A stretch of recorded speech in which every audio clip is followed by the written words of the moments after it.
하나님 아버지 수요 예배로 우리들을 불러주시니 감사드립니다. 이 시간에도 우리 마음이 겸손해지게 해주시고 또 하나님만 바라볼 수 있는 한 마음을 주셔서 하나님의 은혜 받을 수 있도록 도우시고 말씀을 통해서 오시는 하나님을 경험하도록 인도해 주옵소서.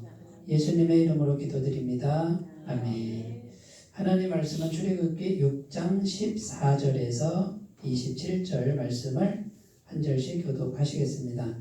그들의 조상을 따라 집의 어른은 이러하니라. 이스라엘의 장자 루벤의 아들은 한옥과 발로와 헤스론과 갈미니 이들은 루벤의 족장이요. 시몬의 아들들은 영무엘과 야긴과 오핫과 야긴과 수알과 가나안 여인의 아들 사울이니 이들은 시몬의 가족이요. 레위의 아들들의 이름은 그들의 족보대로 이러하니 게르손과 고핫과 무라리요.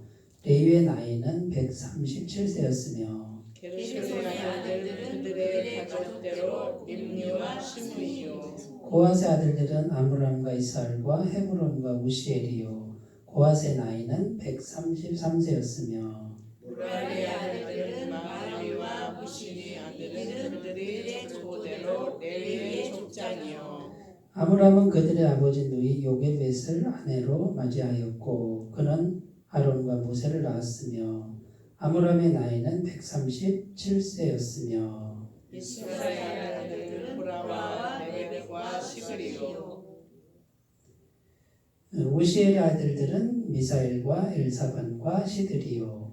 아론은 암미나답의 딸 나손의 누이 엘리사바를 아내로 맞이하였고 그는 나답과 아비와 다니엘과 야사를 낳았으며 고라의 아들들은 아실과 엘가나와 아비아삽이니 이들은 고라 사람의 족장이요. 아론의 아들 엘리야사는 그들의 딸에서 아내를 맞이하였고 그는 비느하스를 낳았으니 이들은 레위 사람의 조상을 따라 가족의 어른이라. 이스라엘 자손을 그들의 군대대로 애굽 땅에서 인도하라 하신 여호와의 명령을 받은 자는 이 아론과 모세요. 애굽 왕 바로에게 이스라엘 자손을 애굽에서 내보내라 말한 사람도 이 모세와 아론이었더라. 아멘. 오늘 읽은 내용이 족보예요. 족보. 네, 족보가 뭔지 아시죠? 네. 근데 그 족보가 다 나온 것도 아니고요. 세 사람 처음에 이제 야곱의 아들 세 사람 나오죠. 루벤과 그 다음에 시몬과 레위 14절에 루벤 나오죠. 루벤이 야곱의 큰아들인 거 아세요? 첫째 아들? 네, 르시레유잖아요. 드시레유, 갓김치, 단납, 갓. 이스요베 다 먹어가지고 뱃속에 있다 그랬잖아요. 네? 르시레유, 단납, 갓, 이스요베인데 루벤이 야곱의 큰아들 12지파 중에 루벤, 15절에는 시몬 둘째 아들, 16절에는 레위, 그 다음에 유다가 나와야 되는데 안 나오죠. 레위까지만 기록하고 그 다음에 레위 후손을 쭉 기록해요. 레위 후손을. 그러니까 이 족보는 누구 후손을 기록하려고 작정한 족보냐면 레위 후손을 기록하려고 여기다 넣는 거예요. 그러니까 루벤하고 시므온은 그냥 첫째, 둘째 넣고 셋째 레위부터 쭉 이렇게 기록한 거예요. 다른 사람 안 나와요. 뭐 유다가 유명하잖아요. 유다 지파에게서 예수님이 나온다고 그랬잖아요. 그죠? 유다 지파에서 다윗 왕이 나오고 유명한 사람은 다 나와 거기서 유다 지파가. 유다 지파에서 유명한 사람도 누가 있냐면 갈렙이 있어요. 그죠? 갈렙. 여호수아는 어디 지파냐면 에브라임 요셉 지파예요. 예. 유다 지파가 훌륭한 사람이 많이 나오는 지파인데 여기 유다 지파는 기록이 안 됐어. 요셉 지파도 안 나오고 지금 레위 지파가 길게 돼 있어요. 길게. 레위의 세 아들이 16절에 나오는데 게르손과 고핫과 무라리 이렇게 나오죠. 예. 그래서 이걸 어떻게 외우냐면요. 계고무라고 외웠어요. 계고무. 고무 아세요? 고무? 네, 개고무 그런 거 안 잊어버리잖아요. 이렇게 게르손, 고핫, 무라리. 그런데 지금 누구를 지금 족보에서 누구까지 가려고 그러냐면 모세와 아론까지 가려고 그러는 거예요 지금. 모세와 아론이 어디서 나오냐면 어디서 나와요? 레위 자손 그 아들 세 아들 중에 어디서 나오냐면 고핫 자손에 나올 거야 아마. 예? 고핫. 둘째 아들로 나와요. 둘째 아들로. 아므람이 고핫의 아들인가? 그럴 거예요. 예, 그러니까 지금 이게 1대가 레위, 2대가 고핫, 3대가 아므람, 4대가 모세와 아론 이렇게 되죠. 그러니까 4대를 기록하는 거예요. 4대. 왜 4대를 기록했는지가 여기 나와요. 이게 2번이에요. 오늘 말씀 2번. 4대 480년 동안 애굽에서 종살이 할 거다라고 하나님이 예언하셨어요. 말씀하셨는데 4대 만에 너희는 구원을 받을 것이다. 애굽에서 나올 것이다. 4대니까 우리는 한 대만 살잖아요. 한 대만. 네? 근데 하나님은요. 4대는 뭐 이건 1도 아니고 1000대도 1도 아니고 그죠? 그러니까 우리가 하나님의 어떤 그 크신 섭리를 우리 1대도 제대로 못 사는 사람들이 그 하나님의 경륜을 헤아린다고 하는 거는 이거는 불가능한 거예요. 그러니까 우리가 하나님 앞에 서서 어떻게 해야 돼요? 무조건 겸손해야 되지, 그죠? 예? 1대도 제대로 못 살면서 1000대까지 막 생각하는 분 앞에 서서 우리가 마음을 높인다? 참 하루 강아지, 권무서운 줄 모르는 거 그런 거라는 거예요. 우리가 성경 말씀을 이렇게 잘 보셔야 돼요. 그래서 이제 지금 족보 이름이 쫙 족보가 기록되어 있는데 제일 우리가 먼저 생각해야 될 게 뭐냐면 이 생명책이 뭔지 아시죠? 네? 생명책이 기록된 자는 천국에 가고 생명책에 기록되지 못하면 지옥에 가죠? 근데 생명책에 기록되는 사람은 누구예요? 죄가 없는 사람. 여기 계신 분들은 죄가 많잖아요. 맨날 돌아서면 생각으로 죄 짓잖아요. 근데 생명책에 있다고 그래. 왜요? 예수님 믿고 예수님이 오늘도 완벽한 죄사함, 내일도 완벽한 죄사함, 죄를 계속 씻어주시니까 생명책에 있죠? 이거 안 믿으면 곤란해요. 구원 못 받으신 거예요, 그러면. 이걸 믿으셔야 돼. 네? 그러니까 내가 날마다 죄를 졌어도 날마다 예수님 믿으면 어떻게 해요? 계속 깨끗하게 죄를 씻어주니까 내 이름은 생명책에 있습니다. 이렇게 말을 하는 거고 과거에 한평생 지은 죄도 그거는 예수님이 안 씻어줘요? 그 100% 다 씻어주고 앞으로 우리가 또 죄를 질 거예요. 그죠? 그것도 다 예수님이 씻어주신다. 그러니까 우리는 날마다 죄를 지지만 날마다 죄사함 받으니 생명책에 있어서 천국에 다 들어가신다. 그 말. 이게 복음이에요. 근데 내 이름이 어디 있다고요? 생명책에. 예? 아이고 70억 인구 중에 하나님이 내 이름을 알까? 나는 이렇게 훌륭하지도 않은데 이런 생각할 필요가 전혀 없다. 하나님은 나를 눈동자처럼 보고 계신다. 성경에 이렇게 돼 있고 머리털 숫자까지 세신다고 돼 있고 그 다음에요. 내 이름을 하나님 손바닥에 새기고 맨날 이렇게 보신대.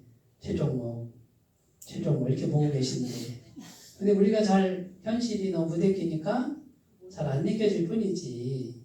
근데 그렇게 보신대요. 그리고 나의 입술의 모든 말과 내 마음의 묵상이 주님께 다 연락되고 있대요. 내가 탄식하는 것까지 속상해하는 것까지 주님이 다 알고 계신다, 헤아리고 계신다라고 성경은 기록하고 있어요. 이거를 우리는 힘차게 믿어야 돼. 말씀을 믿어야지 다른 거 믿으면은 아니 되옵니다. 내 옆에 있는 사람이 나를 속을 긁어도 어떻게 해요? 그건 네 말이야. 그건 네나 믿어. 나는 네 말 안 믿어. 난 주님 말씀 믿을 거야. 이렇게 해야 돼요.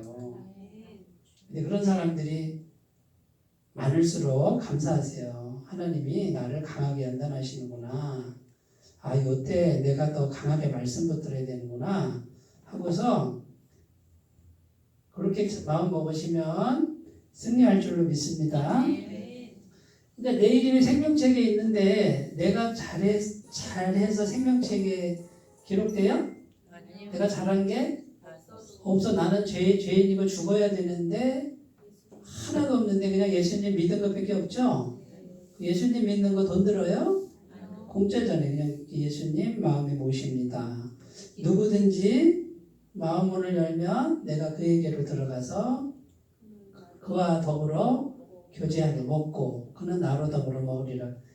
친구처럼 교제하겠다 이렇게 말씀하셨으니까 거기 누구든지라고 그랬으니 나도 해당되네, 그지? 나같이 부족한 사람도 괜찮구나 이렇게 생각하셔야 돼요. 그래서 그냥 예수님의 전적인 100% 은혜를 100% 은혜를 그냥 받아들인 것밖에 없어요. 그러면 이런 걸 우리가 제대로 알면 우리 마음이 높아질 수가 없다. 이렇게. 내가 뭐 자랑할 게 없다. 그죠? 그러니까 우리가 지금 하나님 앞에서 있잖아요. 오늘 주제가 뭐냐면 은혜예요. 은혜. 그러니까 하나님 앞에 서서 100% 은혜라는 생각을 우리가 마음에 계속 가지고 있는 게 중요하다 이거예요. 이걸 가지고 있으면 은혜라고 해서 가지고 있으면 어떻게 해요? 은혜가 계속 와요. 근데 내가 있어. 난 어쩜 이렇게 훌륭한지 몰라. 기가 막히잖아. 내 머리가 IQ가 200이야. 그러면 하나님 뭐라 그래요? 그럼 네가 알아서 해라. 그러니까 이게 하나님의 영이시기 때문에 우리가 어떤 생각을 하느냐가 하나님과 연결되기도 하고 끊기기도 하고 이렇게 단절되기도 하고 그러는 거예요. 우리가 왜 자꾸 말씀을 교회 오면 왜 자꾸 말씀을 자꾸 얘기해요? 이게 하나님의 생각이란 말이에요. 그러니까 말씀은 하나님의 말씀이고 하나님의 생각이니까 내 생각을 바꿔야 되고 세상 가치관 바꿔야 되고 내 감정 바꿔야 돼요. 그걸 따라가는 게 아니에요. 감정은 감정대로 있지만 말씀을 자꾸 따라가야 하나님과 연결이 된다. 하나님과 연결돼야 복을 받아요. 이 복은 영적인 복, 정신적인 복, 정서적인 복, 관계적인 복, 현실적인 복, 후손까지 이어지는 복, 이런 복을 놔두고 다른 복을 쫓아가는 사람들이 그걸 내가 볼 때 복도 아닌데 그건 복이 아니에요. 근데 그걸 복이라고 자꾸 생각하고 따라가. 그래서 아니 복이 아닌데 자꾸 복이라고 생각하지 왜? 이렇게 저는 의아해한 거지. 의아해. 그리고 하나님과 연결되는 걸 이 복을 먼저 우리가 확실히 잡아야 다른 게 다 와요. 이 얘기를 앞으로 999번 더 할 거예요. 이렇게 해도 성령님이 하셔야 돼요. 저는 이제 뭐만 하냐면 저는 제가 하나님과 연결되고 요것만 지키고 계속 선포하는 것밖에 없어요. 성령님이 하신다. 내가 하는 게 아니다 이거예요. 그러니까 나는 책임의식이 별로 없어. 하나님이 하신다 이렇게 믿고 하는 거예요. 자, 그 다음에요. 자격 없는 사람을 부르셨다. 이거 자격 없는 사람. 레위가요. 셋째 아들이잖아요.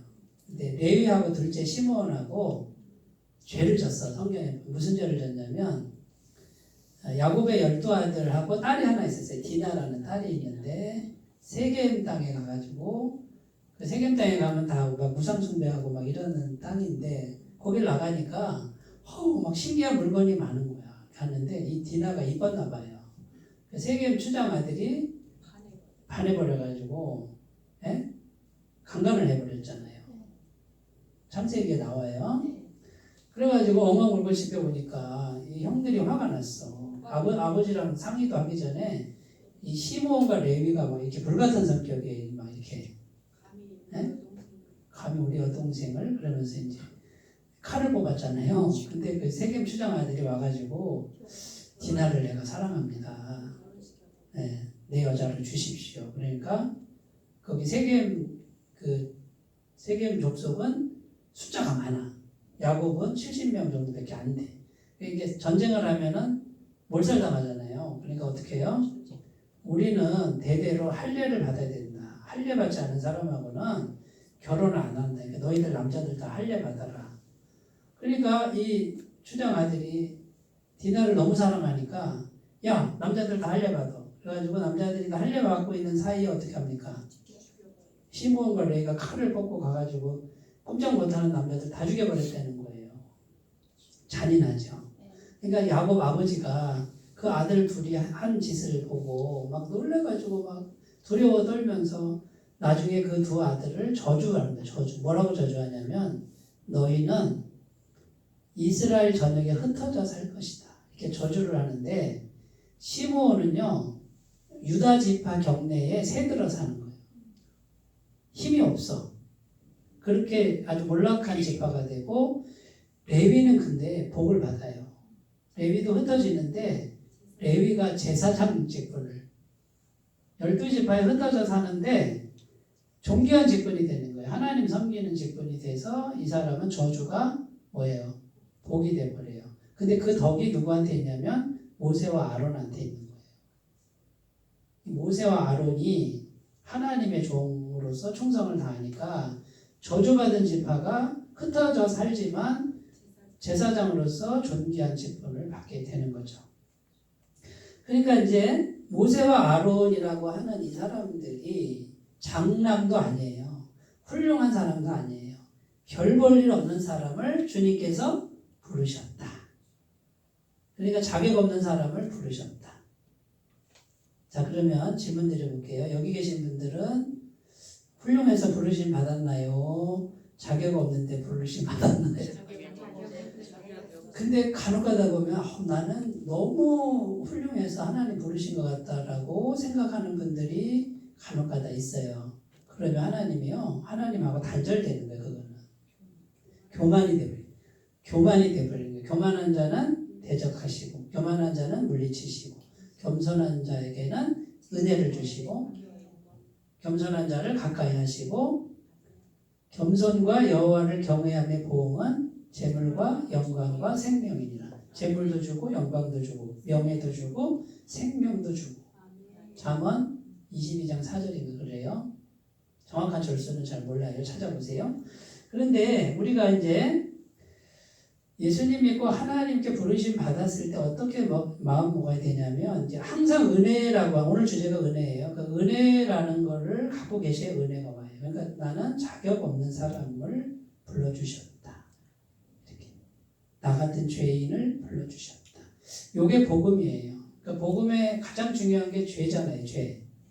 네, 죄에 대한 부분은 진짜 너무 자세하게 해야 돼. 이거는 죄에 대한 걸 우리가 알아야 은혜를 받을 수 있어요. 자, 고린도전서 1장 26절 29절 내용이 뭐냐면 형제들아 너희를 부르심을 보라. 너희 중에 문벌 좋은 자가 많지 않고 능한 자가 많지 않고 지혜 있는 자가 많지 아니하도다. 하나님이 이렇게 하나님 백성으로 구원하는 걸 보니까 집안이 좋은 사람 별로 없고 간혹 있는데 어쩌다 있는데 별로 없고 똑똑한 사람 별로 없고 그 다음에요 능력 있는 사람 별로 없고 왜 이렇게 세상적으로 말하면 후줄반한 사람들 부르지? 그랬더니 그 다음 뭐예요? 하나님이 미련한 사람을 부르셔서 지혜 있는 자들 스스로 지혜 있는 자들을 부끄럽게 하시고 약한 자들을 부르셔서 강한 자를 부끄럽게 하시고 예? 하여튼 그런 얘기가 쭉 나온단 말이에요.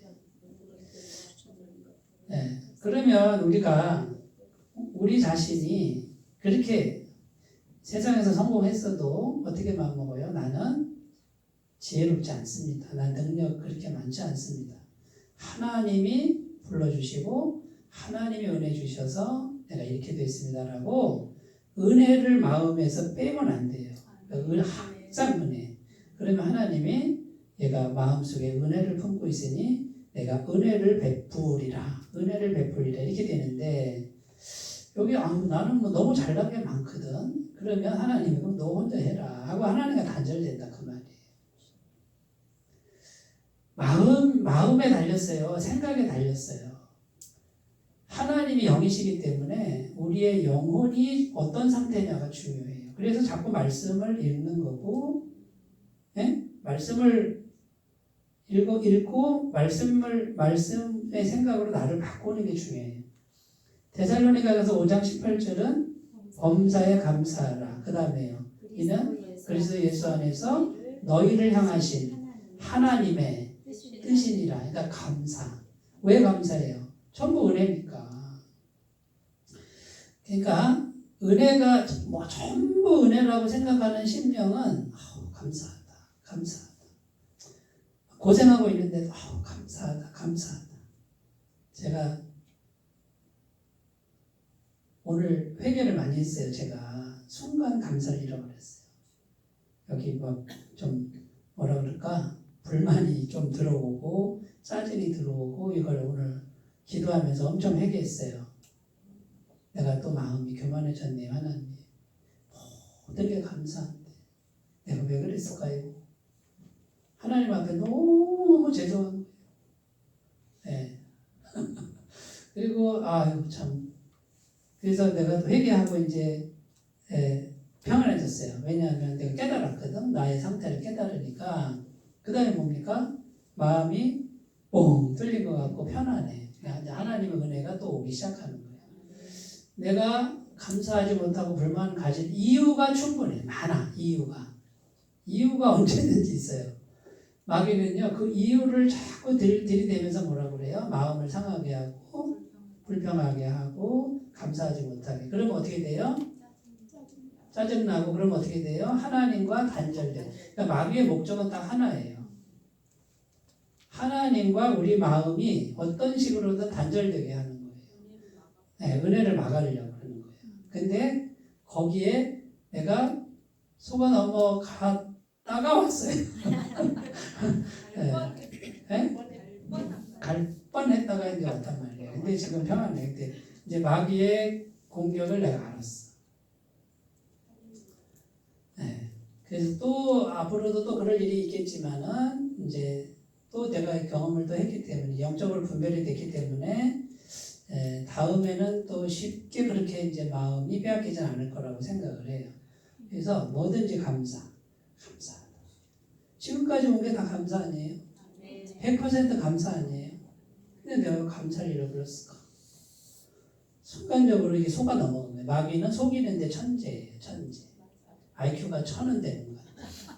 네, 그러니까 거기에 우리가 속아 넘어가지 말고 뭐든지 은혜입니다. 100% 은혜입니다. 하고 감사 그러면 진심으로 속으로 그러면 하나님 은혜는 계속 그 사람을 통해서 와요.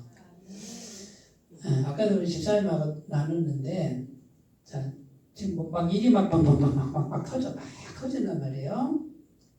그때 있잖아요. 이 대표자. 교회에서는 목사. 그죠? 대표자가 흔들리면 어떻게 되냐면 하나님과 나 사이 관계도 흔들려요. 이렇게.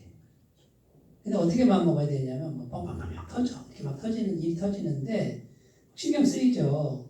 그런데 그거를 어떻게 생각하냐면 이거는 지나가는 거다. 지나가는 거다 생각하고 내가 중심을 딱 잡고 어떻게 해요? 하나님 은혜의 줄이 막히지 않도록 내가 나를 마음을 지키고 하나님과 좋은 관계, 은혜 관계를 유지하고 기도하셔야 돼요. 그러면 한 달이든 두 달이든 이게 막 사람들이 와서 막 큰일 났다 그래요. 막 어떡하려고 그러냐 그러고 막 이래요. 그러면 또 흔들리잖아요. 막 나를 막 흔들려고 그런단 말이에요. 마귀가 목회자를 흔들겠어요? 안 흔들겠어요? 흔드는데 어떻게 흔들 거예요? 마음을 흔드는데 마음을 속을.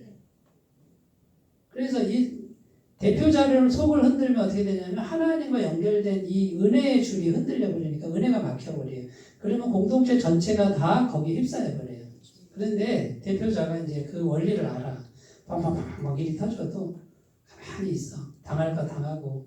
그러면서 마음을 딱 지키면 어떻게 되냐면 하나님 은혜가 계속 와. 요것만 안 놓치면 돼요. 그러면 내가 대표자로 있는 내 산하는 내 영역은 하나님이 통치하기 시작해요. 이거 믿으셔야 돼요.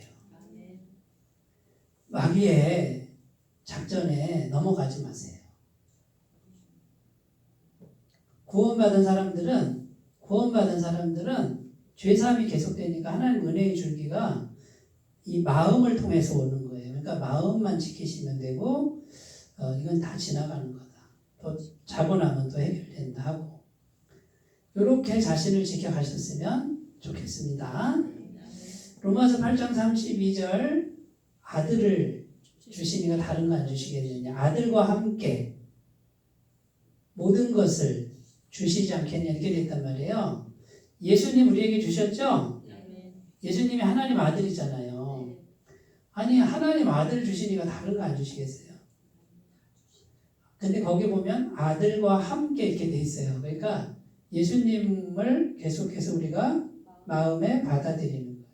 죄사함을 받아들이는 거.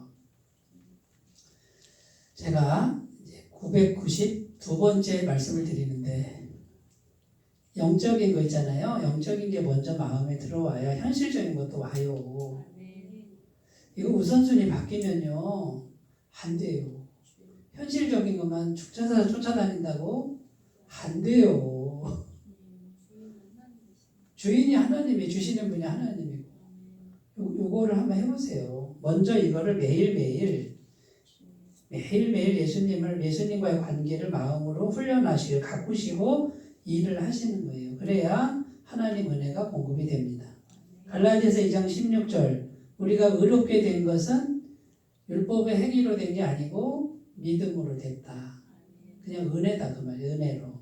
내가 뭘 행해서 구원받은 게 아니다.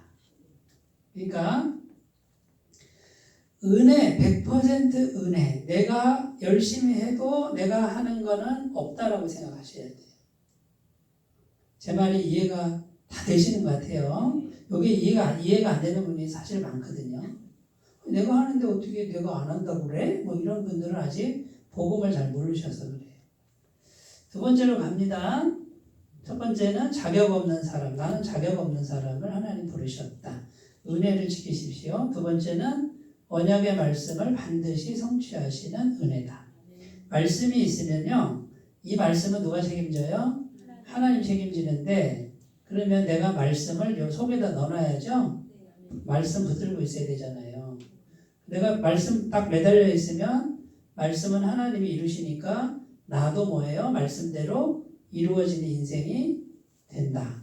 그럼 내가 말씀만 이렇게 딱 붙들고 있으면 되는 거예요. 마음속에. 손으로 붙드는 게 아니라 마음으로 붙드는 거예요. 시편 1편 1절 3절 아시죠? 복 있는 사람은 악인의 길을 쫓지 않고 죄인의 길에 서지 않고 오만한 자의 자리에 앉지 아니하고 오직 여호와의 율법을 즐거워하여 그의 율법을 주야로 묵상하는도다. 묵상이 뭡니까? 묵상. 계속 생각하는 거죠? 그러니까 말씀을 마음으로 붙들고 있는 거예요. 계속 생각하는 거예요. 그는 시냇가에 심은 나무가 철을 따라 열매를 맺으며 그 잎사귀가 마르지 아니한 것 같으니 그가 하는 모든 일이 다 형통하리로다. 베드로전서 1장 23절 25절 너희가 거듭난 것은 썩어질 씨로 된 것이 아니라 썩지 아니할 씨로 된 것이니 살아있고 항상 있는 말씀으로 되었느니라. 그러므로 모든 육체는 풀과 같고 영광은 풀의 꽃과 같으니 풀은 마르고 꽃은 떨어지되 오직 여호와의 말씀은 세세토록 있도다. 그런데 너에게 전한 이 복음이 곧 하나님의 말씀이라 이렇게 되어 있잖아요. 요한복음 14장 17절은 무슨 약속이냐면 성령을 우리 안에 부어주신다는 약속이에요. 그러니까 우리가 복음을 계속 이렇게 붙들고 있으면 성령님이 계속 오신다는 거예요. 그래서 제가 두 가지 꼭 훈련하라고 그랬죠. 예수님 십자가 보혈로 죄사함, 완벽한 죄사함 받았습니다. 죄사함 받았습니다. 하나님과 연결되어 있습니다. 요거를 계속 붙들고 있으면 성령께서 계속 오신다. 느껴지든 안 느껴지든 성령님이 오신다. 그런데 성령님은 천지를 창조하신 영이시다. 그러니까 성령님이 마음에 오셔야 그 다음에 뭐예요? 성령님이 실제로 현실적으로 창조의 역사를 이루신다. 없는 걸 있게 하고 그 다음에요. 무질서를 질서 있게 하고 공허한 걸 채워요. 공허한 걸 채운단 말이에요. 기쁨과 평강을 준다고 말이에요. 14장 17절은 너희 속에 계시겠습니다. 그죠? 네. 앞에가 뭐예요? 저는 진리의 영. 저는 진리의 영이라 세상은 능히 저를 받지 못하나니. 세상은 능히 저를 받지 못하나니 이는 저를 보지도 못하고 이는 저를 보지도 못하고 알지도 못함이라.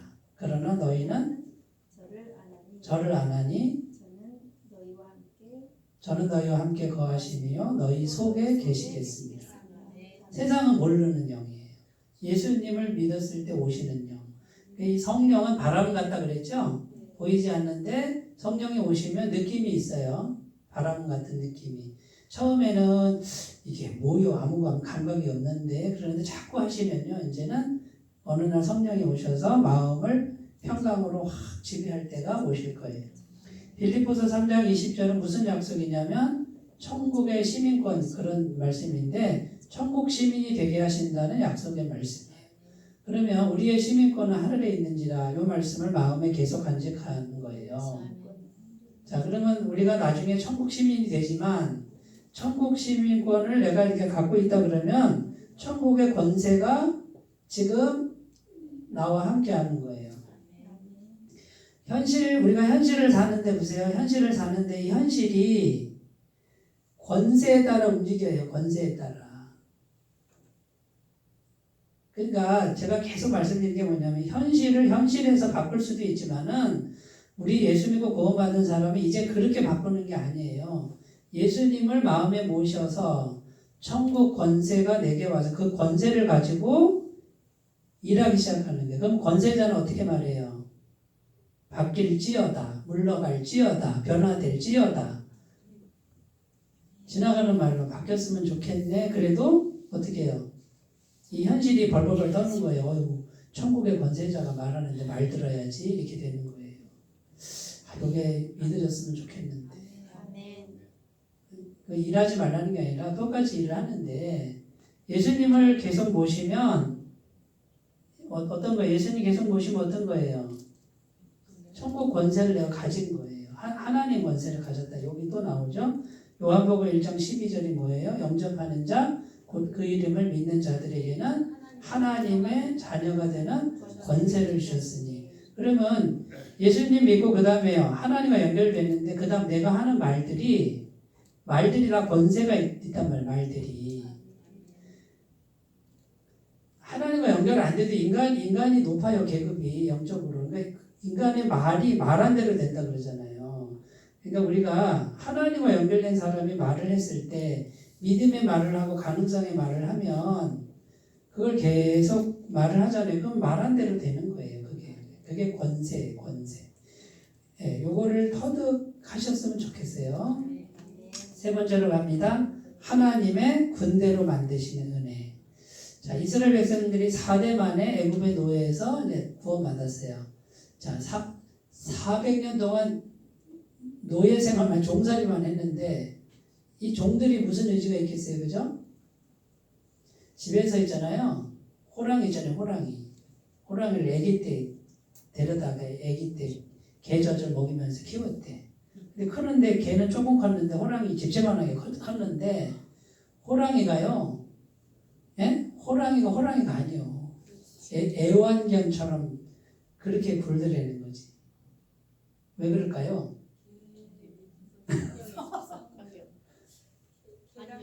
노예 의식으로 400년 길들여지니까 이 사람들이 아무리 힘이 세도 노예가 힘이 세잖아요. 근데 의식은 뭐예요? 애완견 같은 거예요. 애완 호랑이 같은 그런 거란 말이에요. 하나님이 그 노예 의식을 빼려고 40년을 굴리는데 빠져요, 안 빠져요? 안 빠져요. 그래가지고 딱 두 사람만 빠졌잖아. 갈렙하고 여호수아만 빠지니까 그 사람하고 후대만 들어간 거예요. 노예 의식이 물들지 않은. 우리가 지금 어떤 의식, 어떤 마음 상태로 물들어 있는가를 자기가 보셔야 돼요. 노예 의식이나 세상 사람 막 이런 의식에 길들여져 있는 그거 빼야 돼요. 그리고 그러려면 자꾸 말씀으로 의식을 바꿔야 내가 내 속이 바뀌고 속이 바뀌어야 환경이 바뀌는 거예요. 속이 그대로면요 가나안 땅에 못 들어가는 거예요. 그래서 자꾸 말씀을 들으라고 하는 거지. 왜 군대일까요? 노예인데 왜 군대일까요? 이 사람들이 훌륭한 게 아니고 하나님이 함께 하시니까 군대다 그 말이에요. 또 말씀드려요. 내가 훌륭한 게 아니라 하나님이 함께 하시니까 내가 뭐예요? 권세자가 되고 내가 군대가 되는 거다. 그러니까 우리 싸움은 무슨 싸움? 하나님과 함께하는 싸움이다. 하나님과 함께하는 싸움이라는 거예요. 복음이 죄사함, 예수님의 죄사함이 하나님과 연결돼 하나님과 함께하도록 만드는 게 복음이에요. 그러니까 하나님의 군대가 되는 거지. 내가 가진 게 많아서 실력이 출중해서 이제 이 생각은 아예 청산해야 돼. 청산. 우리 예수 믿는 사람들은 세상 사람처럼 이제 그렇게 하는 게 아니에요. 하나님이 함께하니까 내가 군대야. 하나님이 함께하니까 난 부족함이 없어. 실제로 하나님이 공급하셔. 에베소서 6장 12절 우리의 씨름은 혈과 육에 대한 씨름이 아니라고 그랬죠? 네? 예. 혈과 육에 대한 것이 아니요 통치자들과 권세들과 이 어둠의 세상 주관자들과 하늘에 있는 악의 영들을 상대합니다. 영적 싸움이다 그 말. 영적 싸움. 그러니까 사람하고 상대하는 게 아니고 세상하고 상대하는 게 아니고 뭐예요? 영. 그러면 우리 힘으로 못 이기죠. 그러니까 하나님이 함께 하셔서 하나님이 싸워주시는 싸움. 그러니까 영적인 세력을 몰아내야 현실도 바뀐다 그 말이에요. 현실도 998번 남았네. 잘 생각해 보세요.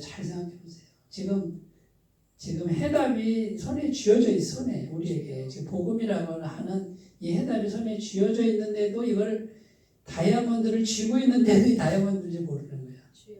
인디언 마을에 갔는데요. 세상에 돌멩인데 반짝반짝 돌멩이로 호두, 야자수 이거를 깨는데 사용하더래. 선교사 가서 보니까 다이아몬드. 이 사람들이 다이아몬드 가치를 모르는 거야. 그래서 이 선교사가 카라멜 있잖아요. 카라멜. 얼마 안 하잖아요.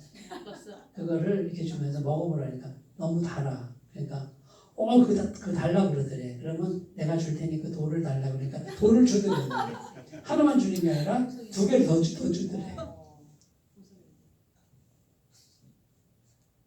가치를 모르니까 손에 쥐어져 있는데도 이게 가치를 어떻게 쓰는지 몰라요. 근데 복음이 다이아몬드예요.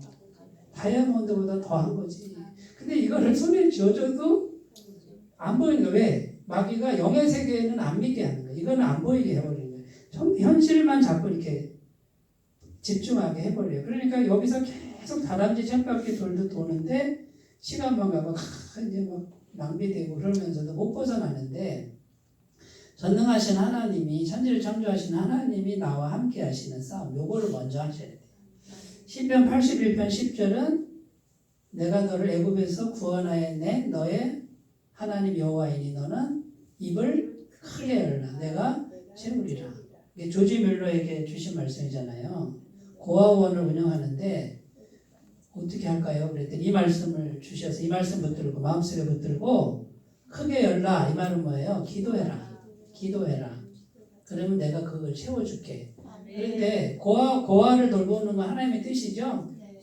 하나님의 뜻이니까 채웠단 말이에요. 그런데 내가 욕심으로 막 그거를 기도하면 하나님 하시겠어요? 그건 안 하신단 말이에요.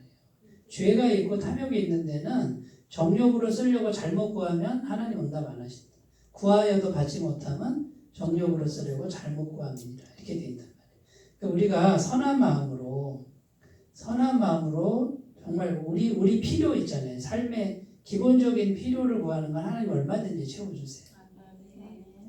제가 기도를 얼마나 많이 했겠어요. 근데 구하는 대로 다 주셨으면 제가 재벌됐지.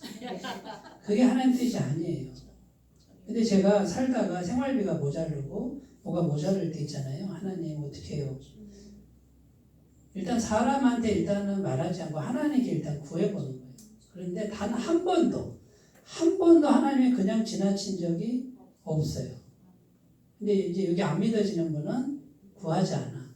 그리고 자꾸 사람을 쫓아다니는데 그거는 한계가 있어요. 그러니까 생활의 부분에서 내가 죄를 지은 게 없어 지금. 욕심 부린 게 없는데 내 생활에 필요한 게 모자르다 그러면 그건 하나님 채우시겠다는 뜻이에요. 이미. 그 예비돼 있어요. 근데 23년 동안 계속 모자라는 건 하나님이 다 채웠어요. 근데 막 많이 주셨으면 좋겠는데 안 주시더라고. 왜 그래요? 돈을 의지하지 말라는 거예요. 돈이 너의 신이 아니다. 나한테 돈을 많이 주면 내가 그 돈에 마음 뺏길까봐 하나님이 필요는 채우는데 많이 안 줘. 왜? 하나님이 너의 신이다. 너의 하나님이다. 하나님이 공급하는 걸 내가 이제 알았어요. 그러니까 제가 부족해도 그때부터 걱정이 안 돼. 돈이 많아서 걱정이 안 되는 게 아니고 하나님이 계시니까 걱정이 안 돼. 요걸 원하는 거예요. 요걸 하나님은. 이게 많아야 행복하다? 아니에요. 안 행복해요. 하나님이 계신 여기서 행복을 찾으셔야 돼요. 요게 바른 신앙이에요. 요게 바른 복음이에요. 그리고 그 주시는 거를 저축하고 내가 열심히 살아서 또 저축하고 이렇게 가다 보면 요게 쌓여요. 충분히 쌓일 때 좋은 일을 하시는 거예요. 그러면 하나님 또 주셔.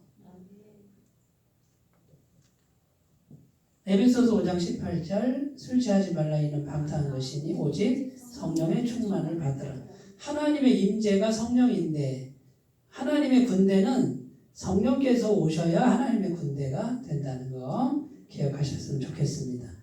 자, 오늘 주제가 은혜입니다. 은혜. 그러니까 우리가 생각을 어떻게 해요? 100% 은혜라고 생각하셔야 돼요.